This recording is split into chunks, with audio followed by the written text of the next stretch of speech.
Hi friends, it's Mike Connor here, and I just wanted to speak a little bit about self-confidence and how we work with self-confidence in the Insight seminars.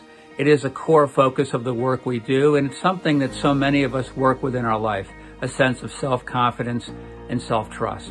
And the first aspect of self-confidence is knowing who you are, having a real sense of knowing yourself, knowing what matters to you, knowing your values, or what we say, having a sense of your heart's truest purpose.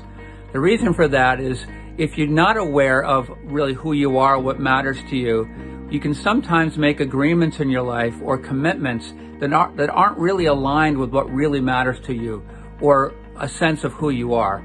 And when we make those kind of agreements or commitments, almost always we don't follow through. We end up breaking those agreements.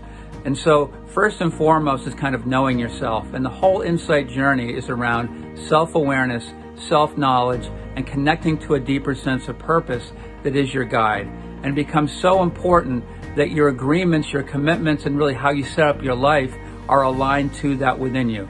Because if they're not, chances are you're not going to keep those agreements, you're not going to keep those commitments. And it's the next thing that we really look at in the seminar, which is when we don't keep our agreements and we don't keep our commitments, we actually erode our trust in ourselves. That there's a relationship between different parts of ourselves. And when we make an agreement, make a commitment, whether it's to ourselves or somebody else, and we don't follow through and keep it, we actually erode our self-trust. We erode our self-confidence. We find ourselves less confident. However, when we align our agreements to those things that matter most to us, when we're clear about who we are, and we do follow through and keep our agreements and follow through on our commitments, we actually gain more self-trust, we gain more self-confidence, we feel more powerful.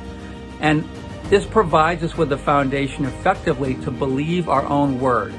When we believe ourselves and our own word, because that word is connected back to our sense of purpose, we become powerful. We become powerful and positive creators in our life. And so that's really the journey we go through in Insight, understanding yourself, kind of connecting to a deeper sense of purpose that we call your heart's purpose, really working to be clear to align your agreements and commitments around that sense of purpose and who you are, and then really practicing following through, keeping your agreements, keeping your commitments, and really staying clean with yourself.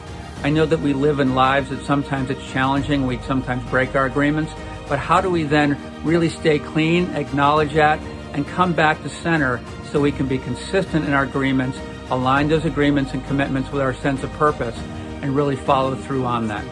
So my invitation is, if you haven't done the Insight one or even if you have taken some of the Insight seminars, come back to that kind of core foundation of how you can practice aligning with yourself, making sure your agreements and commitments are aligned to your sense of purpose, and then really practicing following through, keeping your agreements, keeping your commitments, and really staying clean with yourself. So again, thank you for listening, and looking forward to seeing you sometime soon.